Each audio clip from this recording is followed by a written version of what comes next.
So after a long 2.5 years of being in graduate school and pursuing a master's degree, I finally took my last final this week, and it was an amazing moment to finally turn in that last test. And it really seeped in that I'm never gonna have to go back to school again, potentially. But I thought about my journey, reflected a little bit on it, and I realized that many people out there going into this new year or whatever year we're in when you're watching this video are going to be faced and tasked with the challenge of pursuing a bachelor's degree or a master's degree, maybe even a PhD, working a 9-to-5 job to cover their living expenses and school expenses, and also be looking to start a side hustle or an online business that is going to eventually replace their 9-to-5. So as someone who has crossed this bridge and gotten to the other side unscathed as far as I can see, my mind is still normal, I'm not crazy, I thought it would be great for me to share with you 3 crucial tips that allowed me to go through this journey successfully and come out the other side with a successful online business and being able to leave behind my 9-to-5 job and also locking down a graduate degree. Tip number 1. Now, the business model that you pick to pursue alongside your degree and alongside your 9-to-5 is very, very crucial, possibly the most important decision you are going to make on this whole entire journey. I always recommend to pick a business model with a low time to outcome ratio.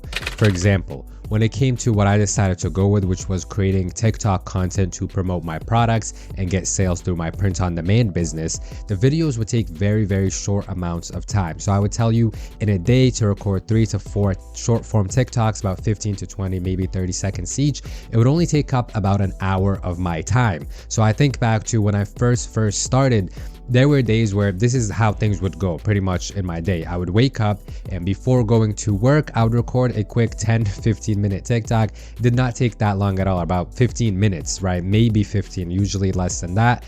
I would record this video, I would save it, and then I'd get to work. Maybe I'd have another idea, and because I was selling the license plate frame at this time, so I just record my video right then and there in the parking lot, post one of those, go into work. While I'm at work during my lunch break, I would post another. When I leave work, maybe record another video and post it. But you see how this didn't really take up a very significant amount of my time, because I could be posting my videos, recording them, going to work, coming back and still having an hour, 2 hours to do my homework or take any exams or go through any lecture recordings that I needed to watch. Now, the beauty of these 3 videos is although they might not get me sales right then and there, they're going to generate revenue for me or potentially generate revenue for me around the clock. So why I love e-commerce is because let's say I post these videos on December 1st of this month. On December 10th, 2 or 3 of those videos can suddenly start gaining traffic and gaining traction, generating thousands of views and getting me 10 sales. A further 2 weeks down the line, another random video that I posted gets me 10-15 sales. Maybe a video I posted that same day also gets me a couple sales. So you guys, do you see how the relationship is between a business model that's relatively hands-off and that you can put in a decent amount of effort, right? Like, you're still gonna have to show up and create the content and post it, but the potential for it to earn you money is not directly tied into that time that you're putting into it at that certain day. Now, it doesn't need to be this model, it doesn't need to be e-commerce, but the general idea is we want to make some hands-off money without putting in 3, 4, 5 hours of work a day, at least during the beginning stages. Now, don't get it twisted and do not get it wrong. By the time I was able to leave my 9-to-5 job, I was putting in substantially more time into my e-commerce business. But when I first started, it kind of just started out like this. And I remember started making that first $50, $60, $100, $200, $300, $400. An extra $700 to $1,000 a month is amazing. I'm sure 99% of people would love to earn that extra revenue, and it would make a substantial difference in your life. Now, the overall idea is there's hundreds of different business models and side hustles that are just like this, but what I would recommend for you to do is focus on just one of them, because I know with shiny object syndrome, you're going to get distracted and see that other people are making more with their side hustle that they're following. You're going to jump to that, then to another, and you're never going to be able to make substantial progress in any of them. Because remember, the results are not going to come after a day or 2 or 3. It's going to come after 3 weeks of consistent work, maybe 1 month, maybe even 2 months of consistent work and improving your skill set. Tip number 2, understand the price that you are going to have to pay to get this reward that you want to get. You see, being able to be self-employed and make significant amounts of money online is not for everyone. And if it was that easy, trust me, everyone out there would be a YouTuber, they'd be a TikToker, they'd have a dropshipping business, they'd have an e-com business or copywriting business. It's something that is incredibly difficult and genuinely requires a lot of sacrifice. So sit there with yourself and ask yourself, do I really have what it takes to do this, and am I willing to pay the price? Especially in the case where you have to balance working a job where your manager is probably on top of you to get certain results or hit certain quotas, where you're in school taking exams and homework assignments and you want to maintain your good grades. It's going to be a very, very difficult challenge and a very difficult journey. When I started and I was working at my 9 to 5 and I would tell people like, oh yeah, like I'm selling stuff online as well, to be like, whoa, like how are you doing that? Oh my God, I can barely handle work. Like I can barely handle a job. I need to decompress after work. But my vision is not to be stuck in this job and for the next 2, 3, 4, 5, maybe even 10 years. I'm doing a lot of building right now, right? You're building your foundation when you're at this stage because you're juggling 3 very, very difficult things. But another tip I want to give you inside of this second tip is that you're going to need to learn how to prioritize. You can't be excellent at all 3. You're not going to be able to be the perfect employee, the perfect student, and somehow start making $20,000, $30,000, $40,000 a month with your side hustle all at once. I'm going to be honest with you guys, what I prioritized was my business. I placed that above everything else, especially after I started to see the initial results and think, hey, this genuinely has more potential, or it genuinely has a very high ceiling once I'm able to put more time into it. So from there, I started to reduce my effort in the workplace. I'll be completely honest with you guys. I keep it super real.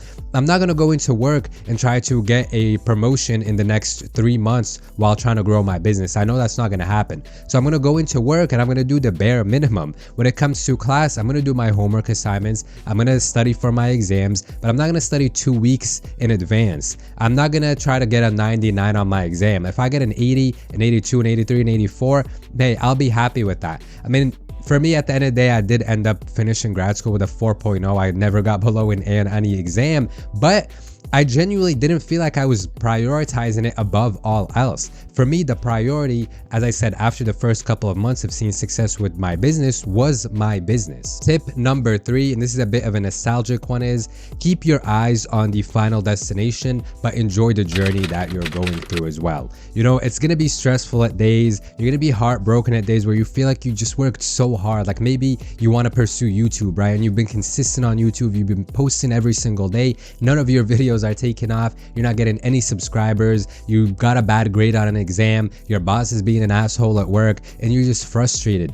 But kind of sit back, and when I look back on these days for myself, I kind of smile a little bit and I laugh, and I'm just so glad I was able to carry on. And the reason why I was able to carry on is because I kept my vision on the final destination. I knew that I had set up my schedule, I had prioritized, I had picked a good business that I believed could lead to a lot of, success and revenue. And if I continue to do the same thing every single day, eventually I was going to get closer and closer and closer to my goal. And yeah, on the run towards this journey, I might twist my ankle, I might even pull my hamstring, but I'm going to recover. And then the next day I'll get back up and walk a little slowly again, and then slowly and slowly. And as I recover, I'm going to start running again.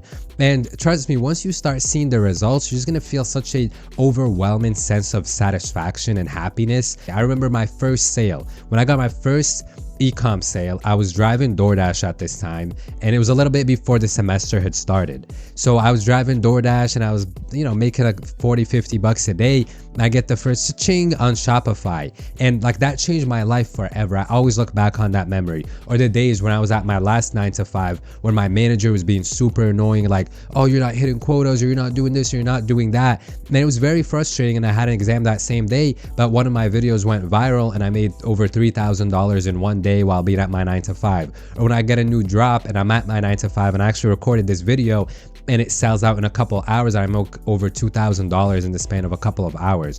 All of these things are going to be such beautiful memories that you look back on, but the only way to get to them is to go through the low points. So there's going to be hard exams. There's going to be exams that you might fail. There's going to be days where you're not performing well at work. There's going to be times where you might be even facing getting fired. I mean, you see, at that point, don't get yourself fired. Maybe up the work a little bit there. Maybe start prioritizing work a bit more, but then always maintain a fine balance. Now, if you're watching this, I know you want to quit your job. I know you can't wait to be done with school and get that degree so you can just focus on your business. For me, the journey took a little bit over 2 years. For you, it may take 6 months, but it also might take 5 years. But at the end of the day, on a long enough time frame, it's impossible to fail. So thank you guys so much for watching this video. I hope you took value from it.